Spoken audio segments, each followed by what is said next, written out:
보라, 어떤 사람이 주님께 와서 말씀드리기를, 선하신 선생님이여, 내가 영원한 생명을 얻으려면 무슨 선한 일을 하여야 하리까 하니, 주님께서 그에게 말씀하시기를, 어찌하여 네가 나를 선하다 하느냐?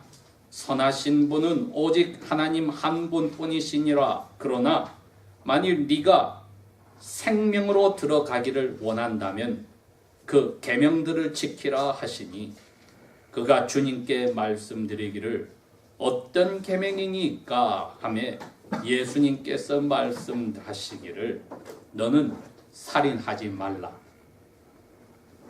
너는 간음하지 말라, 너는 도둑질하지 말라, 너는 거짓 증언하지 말라, 내 부모를 공경하라, 너는 내 이웃을 내 자신같이 사랑하라 하신 것이니라 하시니, 그 청년이 주님께 말씀드리기를, 이 모든 것들을 내가 어려서부터 지켰사온데 아직도 내가 무엇이 부족하니까 하매, 예수님께서 그에게 말씀하시기를, 만일 네가 완전하게 되기를 원한다면 가서 네가 가진 것을 팔아 가난한 자들에게 주라.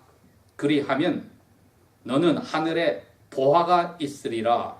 그리고 와서 나를 따라오라 하시나, 그 청년이 그 말씀을 듣고 근심하며 떠나가니, 이는 그가 많은 재산을 가졌기 때문이더라.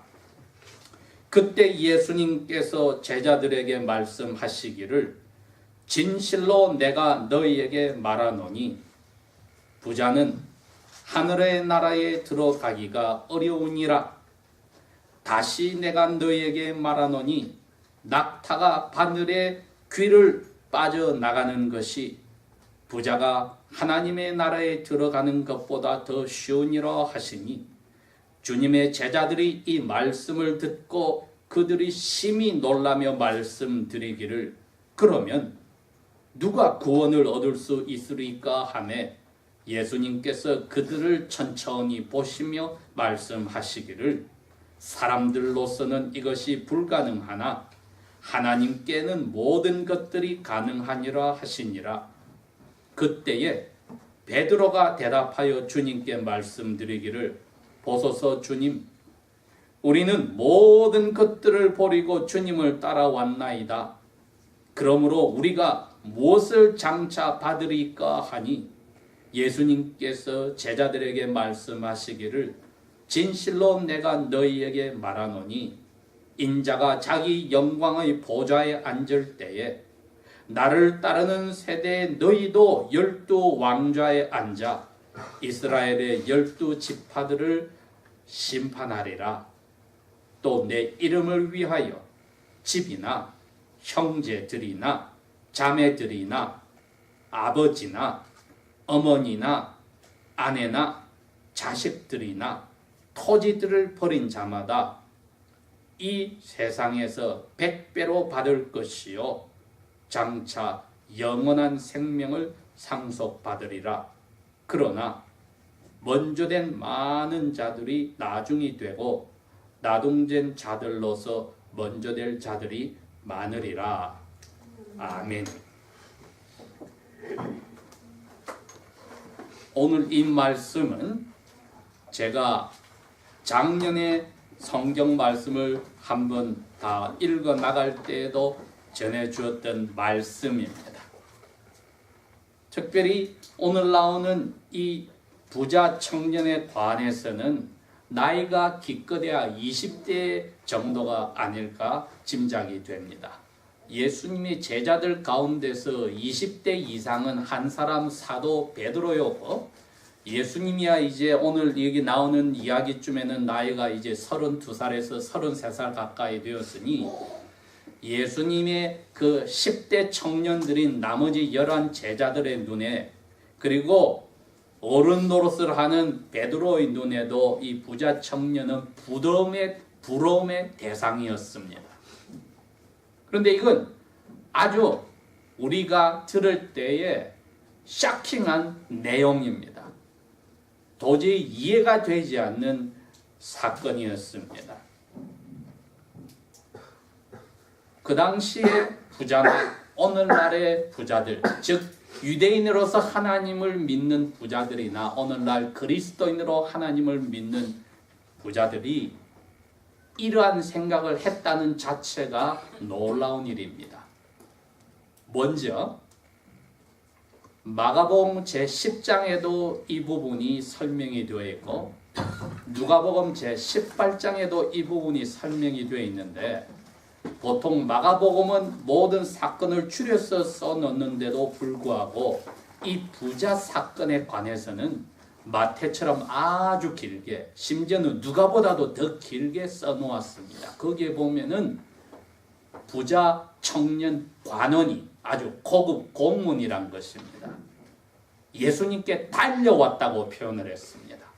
그리고 제자들이 보고 사람들이 보는 앞에서 무릎을 꿇고 예수님께 이 질문을 던졌다고 했습니다. 그 질문의 내용이 우리들을 어리둥절하게 만듭니다. 이렇게 엄청나게 부자인 사람이 고민하는 것이 어떤 좋은 일을 해야 하나님의 나라에 들어가는 일을 따내겠습니까? 그 사람의 걱정이 이제 내가 여유가 많으니까 어떻게 인생을 재미있게 살까? 내가 원하는 것을 마음껏 해볼까? 혹은 어떻게 더 재산을 늘려볼까? 이런 게 아니고 어떻게 하면 영원한 생명의 하나님의 나라에 내가 들어가겠습니까? 이게 그 사람의 고민이었다는 겁니다. 오늘날의 부자라고 하는 그리스도인들 가운데도 이 이야기는 드문 이야기일 겁니다. 머릿속에는 예배당에 앉아도 자기의 삶의 풍성한 것에 만족하고 그것을 어떻게 더 재미있게 살까로 연구한 사람들이 허다할 때, 예수님 당시에도 그런 부자들이 허다할 때 이 부자는 나이가 어림에도 불구하고 높은 고위 공무원임에도 불구하고 사람들 앞에서 자기가 어떻게 보일 것을 신경 쓰지 않고 무릎 꿇고 달려와서 가장 자기 마음에 힘드는 질문을 던진 것입니다.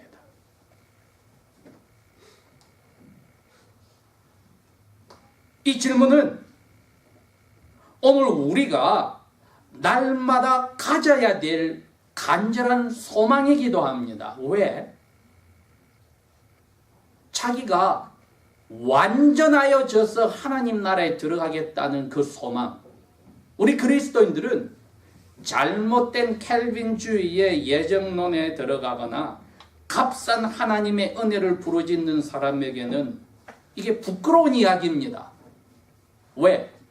예수님이 보실 때 이 부자의 소원은 참으로 아름다운 마음의 소원입니다. 날마다 완전히 하나님의 법을 지켜서 하나님처럼 살겠다는 겁니다.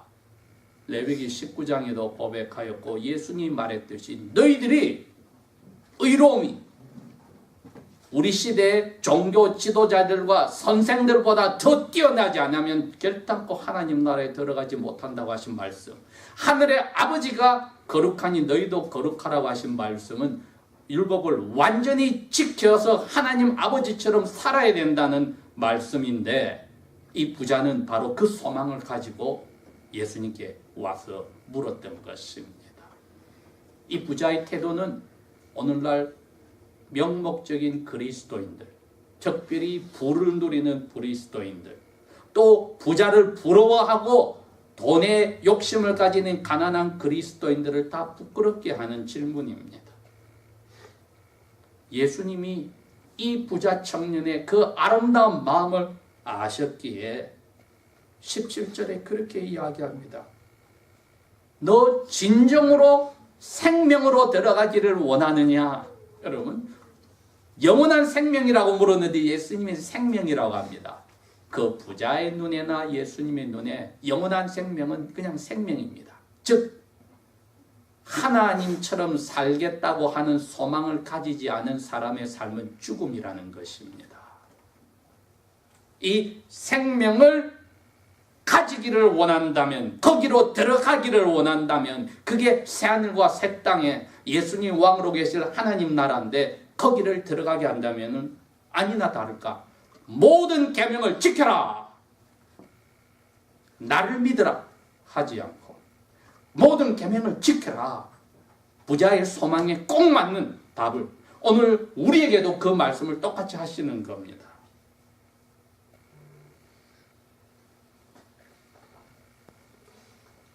그런데 그 부자 청년은 자기가 어릴 때부터 계명을 다 지켰다고 했기 때문에 무슨 계명을 지켜야 합니까? 하고 물었습니다. 무슨 선한 일을 지켜야 합니까? 예수님이 10가지 계명을 하나씩 짚어주었습니다. 그리고 마지막으로는 요약해서 내 이웃을 내 몸처럼 사랑하라고 했는데 이 부자는 어릴 때부터 다 지켰다고 했습니다. 여기에 이 부자가 자기 자신의 마음을 모르는 게 있었습니다. 예레미야서 17장 9절에 야훼께서 이렇게 이야기합니다. 만물보다도 타락한 것이 사람의 마음인데 너무나 악독하니 누가 이거를 알겠는가? 부자 청년은 어릴 때부터 10가지 계명을 다 지켰다고 고백을 했는데 예수님이 여기 잠깐 마가 10장에는 이 장면에서 이 말을 붙였습니다. 이 청년을 보고 사랑이 넘쳐나서 쳐다보았다. 그때 단어를 아가페 단어를 썼습니다. 자격 없는 죄인들을 무조건적으로 하는 신의 사랑, 그 단어를 아가페 단어를 마가는 이 청년을 향하여 예수님이 가졌다고 썼습니다. 사랑의 눈으로 이 청년을 보시면서 말씀하시기를 너한테 하나가 부족하다. 그렇게 이야기를 하셨습니다. 그 다음에 또 지적해서 이야기합니다. 너가 진정으로 완전하여 하나님처럼 살기를 원하느냐? 그렇다면 이러한 일을 해라 하고 명령형 동사를 5개나 쓰셨어요.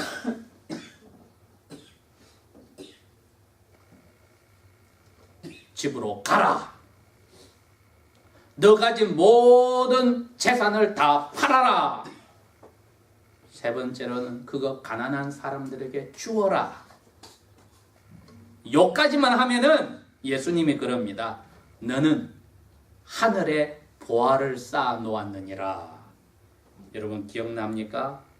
마태복음 5장에 예수님이 첫 번 메시아의 그 세례를 받고 하신 장장 그 설교에 예수님께서 이야기를 했습니다. 너희 보물을 땅에 쌓지 말아라. 땅에는 좀이 들어오고 그 다음에 도둑이 와서 훔쳐가는데 너희 보물을 하늘에 쌓아두어라. 거기는 좀도 먹지 않고 도둑이 훔쳐갈 수 없다. 그리고 너 보화를 쌓아둔 것에 너 마음이 있다. 그런데 이 부자 청년이 예수님이 명령한 5가지 동사 중에 첫 번 3개만 하면은 일단 하나님 나라에 영원한 생명을 얻는다는 겁니다. 예수님의 명령에는 문제가 없습니다. 10가지 명령에도 문제가 없습니다. 문제는 우리 마음이 타락하여서 야훼께서 예레미야에 말했듯이 지킬 수 없는 것이 문제입니다. 그렇다고 그 명령을 하나님이 취소한 적은 없습니다. 그 다음에 예수님이 덧붙여 2가지 동사를 더 넣었습니다. 너는 나에게 와라. 그리고 나를 쫓아라, 따르라. 여러분 기억나지요? 그 당시에 유명한 레바이들과 다르게 예수님만은 앉아서 학교에서 기다리지 않고 자격 있는 사람들을 골라서 받아주려고 기다리지 않고 고등학교만 마치고 레바의 대학교에 들어갈 수 없는 부족한 사람들을 어촌에 찾아가서 나를 따르라고 제자 만드는 일을 하는 레바이 일을 하셨는데 바로 그 일을 이야기하는 겁니다. 너는 그 일을 다 하고 내 제자가 되기 위한 조건이 만족이 되었으니까, 즉 자기를 부인하는 제일 기본이 이제 끝났으니까 와서 나를 따르라 하고 명령을 하신 겁니다. 여러분, 우리가 이 청년과 같은 자리에서 예수님께 불렸습니다. 그리고 우리는 이 12 사도들처럼 예수님의 부름에 순종하여서 왔습니다. 그리고 제자를 만드는 학교에 지금 우리 일생 동안 등록을 하고 훈련을 받고 있습니다. 주님께서 오시든지 우리가 그 전에 불려가든지 그때 제자 만드는 훈련의 학교에서 우리가 졸업하는 날입니다. 그런데 이 부자 청년은 오늘 보니까 고개를 떨어뜨렸다, 슬퍼하였다. 누가의 표현으로는 long face, 힘이 하나도 없이 얼굴이 푹 수그러들어 근심이 가득하여 떠나갔다. 그리고 이유를 달았습니다. 왜냐하면 누가가 가장 멋지게 이야기를 합니다. extremely rich, super rich, 너무너무 부자였기 때문에 이 청년은 얼굴을 떨어뜨리고 슬퍼서 갔다. 자기의 마음이 예수님의 명령에 다 드러났습니다. 그러나 여러분 기억하십시오. 이 부자 청년의 하나님처럼 완전하게 살겠다고 하는 소망을 가진 삶은 그 당시에 제자들도 많은 따르는 무리들도 오늘날 살고 있는 우리 그리스도인들도 창피하게 만드는 아름답고 순수한 소망입니다. 우리가 날마다 하늘에 계신 아버지처럼 거룩하고 완전하게 살려는 소망을 가지고 모든 일에 언행심사에 전념을 하는지 스스로 오늘 물어봐야 합니다. 예수님은 이 부자 청년이 떠나고 나서의 그 모습을 이전에도 설명한 적이 있습니다. 사람이 두 주인을 섬길 수 없느니라. 마음은 한 주인을 섬기면 나머지 한 주인을 무시하고 미워하게 되고, 돈과 하나님을 둘 다 주인으로 섬길 수 없느니라. 부자는 이 두 가지를 할 수 있다고 생각을 하였던 것입니다. 그런데 예수님이 자기의 타락한 마음을 모르는, 그러나 이 순수한 소망을 가진 부자 청년에게 자기의 마음이 어디에 있는지를, 자기의 보화가 하늘에 있는지 땅에 있는지를, 자기의 마음이 그래서 어디에 가 있는지를 보여주는 예수님의 사랑에서 우러난 대답을 해 주신 것입니다. 우리가 여기서 한번 생각을 해야 합니다. 우리가 이 제자를 만드는 교실에 들어와 있는데 이게 하루에 잠깐 식사 기도할 때만 그 생각을 해보는지, 아니면 주일날 예배당에 와서 예배 시간에만 그 생각을 해보는지, 아니면 제자들처럼 이 부자 청년과 같이 1년 365일 하루 24시간, 심지어 꿈에서까지 하늘에 계신 아버지가 완전하듯이 나도 완전하게 살겠다는 소망을 가지고 제자 훈련에 임하는지 스스로 물어봐야 합니다.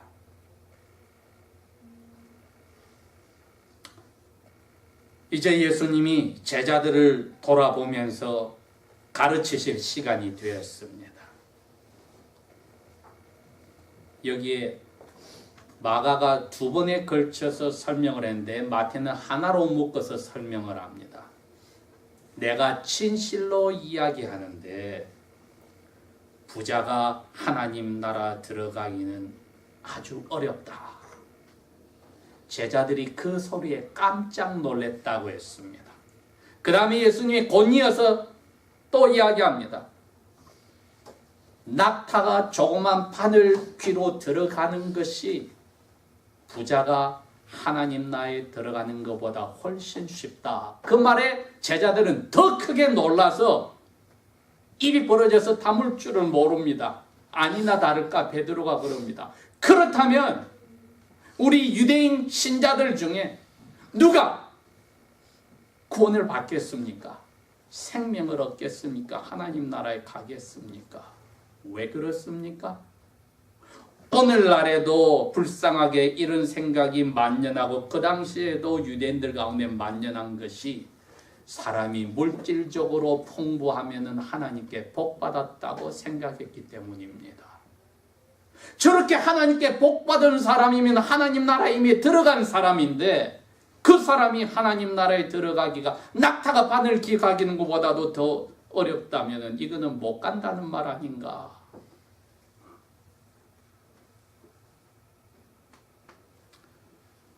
우리의 기도 속에 어떠한 것이 우리 마음을 사로잡는지 예수님이 지적한 부분을 봅시다. 예수님이 이 부자에게 지적한 것은 그것이었습니다. 너 내 이웃을 내 몸처럼 사랑해야 되는데 너 엄청나게 쌓아놓은 재산이 쓰여야 되는데 너 돈을 붙잡고 있구만. 그 테스트에 이 부자 청년이 불합격했단 말입니다. 우리의 머릿속에 있는 것이 빚을 갚기 위해서 혹은 날마다 우리 가족이 먹는 거, 입고 자는 것을 해결하기 위해서 그리고 내가 나중에 힘없어서 일할 수 없을 때 써야 할 것 그리고 갑자기 어려운 일이 닥쳐서 비상시에 쓸 때 그런 인슈런스 돈을 제외한 모든 나머지는 이건 우리 돈이 아닙니다. 왜? 예수님이 한 테스트는 그거였으니까요. 오늘날 우리에게 날마다 먹을 양식을 주십시오 하고 기도하게 가르쳤습니다. 하늘의 만나도 광야에서는 새벽에 하루에 한 번씩 왔습니다. 일주일치 한꺼번에 와서 거두어 가라고 하지 않았습니다. 이 부자는 돈이 하나님께 주신 복인 줄 알면서도 가슴에 하나님처럼 살려고 하여서 간절한 소망을 가졌으나 그 당시에 다른 부자들이나 오늘날 그리스도인들 우리가 여유 있을 때 우리가 이런 생각 자체도 하지 못하니 얼마나 부끄러우며 게다가 오늘 예수님이 놓으신 이 테스트에 우리의 원하는 것 말고 우리의 필요한 것을 다 저희들이 돈으로서 하나님이 주셨을 때 받고 그 나머지를 가지고 어떻게 쓸 것인가는 가난한 사람들에게 나누어 주라는 명령이 우리에게도 똑같이 오는 겁니다. 이건 우리 가족의 문제까지 해결하고 나면은 나머지는 하나님께서 우리를 위하여 쓰시란 것이 아니라 여기 있는 지극히 작은 이 형제 자매에게 한 것이 나에게 한 것이라는 주님의 명령에 따라 쓰라고 주신 것이 내 것이 아닙니다. 우리 가운데 내가 은퇴하면 이렇게 살고 이렇게 내 생활을 즐기리라. 내가 이 돈을 이렇게 굴리고 저렇게 해서 내가 좀 더 내 인생을 즐기리라. 그런 생각이 듭니까? 내가 이런 사람을 만나서 이런 결혼을 해서 이런 동네에 가서 이런 집을 짓고 이렇게 생활을 하고 내 생활의 여유를 가지고 이런 휴가를 즐기고 하리라 합니까? 그게 우리가 필요한 것입니까? 이건 원하는 것입니다. 주님의 테스트가 옵니다. 똑같이 이 청년에게 오듯이 돈을 다 하나님 앞에 재산을 팔아서 가난한 사람에게 나눠주란 테스트라 오는 게 아니라 무엇이든지 내 마음을 이 청년처럼 돈이 붙잡았듯이 그 무엇이든지 하나님 외에 내 마음을 붙잡고 있는 것. 자나깨나 여유가 있을 때마다 생각이 골몰되어 있는 그 무엇. 그게 어떤 사람에게는 어릴 때부터 자기가 하고 싶었던 무엇일 수 있습니다.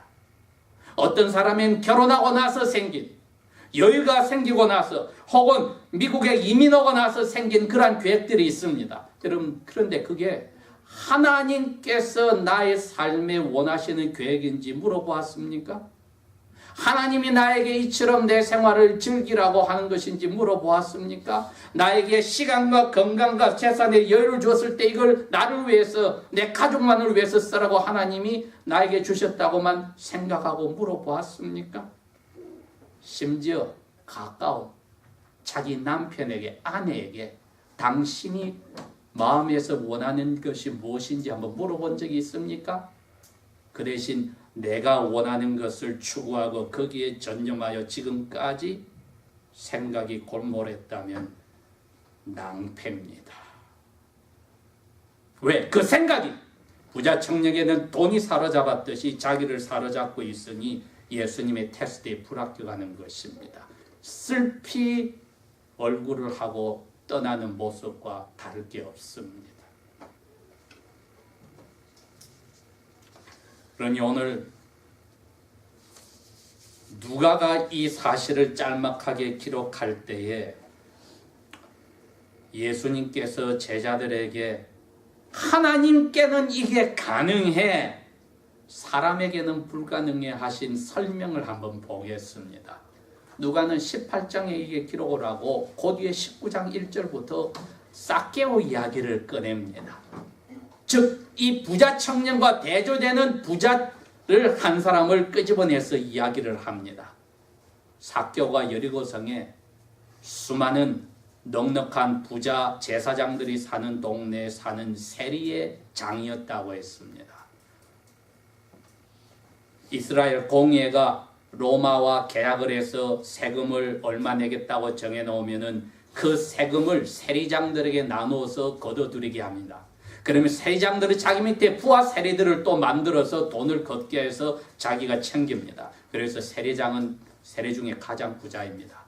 이 글을 쓴 마태는 말단 세리였습니다. 그런데 이 부자 세리장에게 와서 예수님이 말씀을 전했을 때 삭개오가 뭐라고 했습니까? 주님,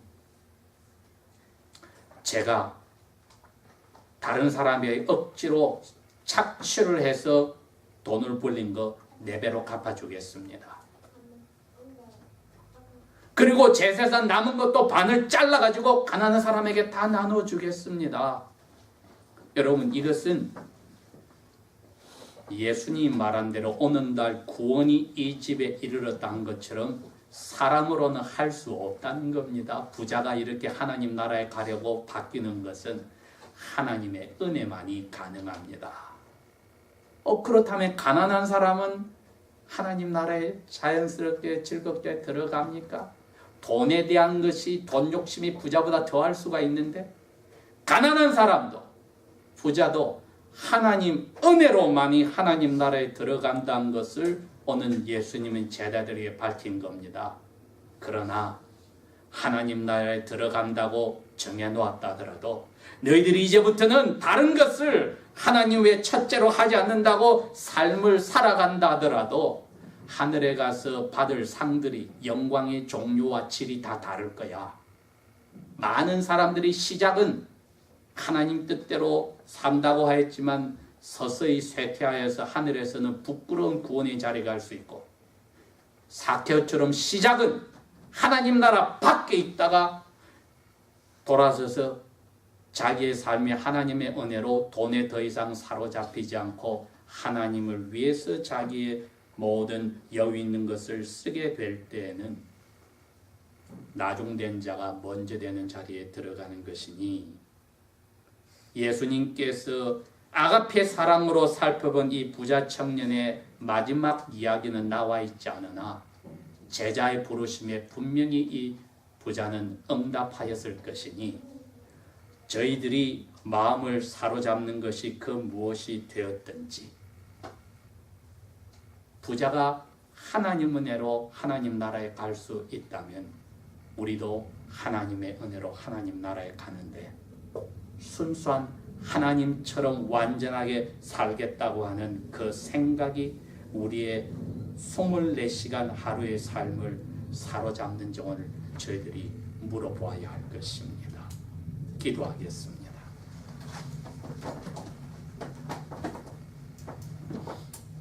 아버지 하나님, 우리가 왜 사는지, 아버지의 은혜로 이러한 여유를 가지고 살 때에 이 여유를 어떻게 써야 할지, 고달파할 때에 불평불만으로 돈 외에는 다른 것에 여유를 가지지 않는 자리에 들어가는지 우리를 돌아보게 하심을 감사합니다. 사람으로는 그 무엇의 욕심에서 벗어날 수 없으나 아버지의 은혜로 우리의 욕심의 자신을 부인할 수 있으니 십자가를 진 예수님의 뒤를 따라가는 제자의 삶을 살 수 있으니 아버지의 은혜가 오늘도 우리를 하늘로 눈을 향하게 영혼의 눈을 밝혀주십시오. 예수님 이름으로 감사 기도합니다. 아멘.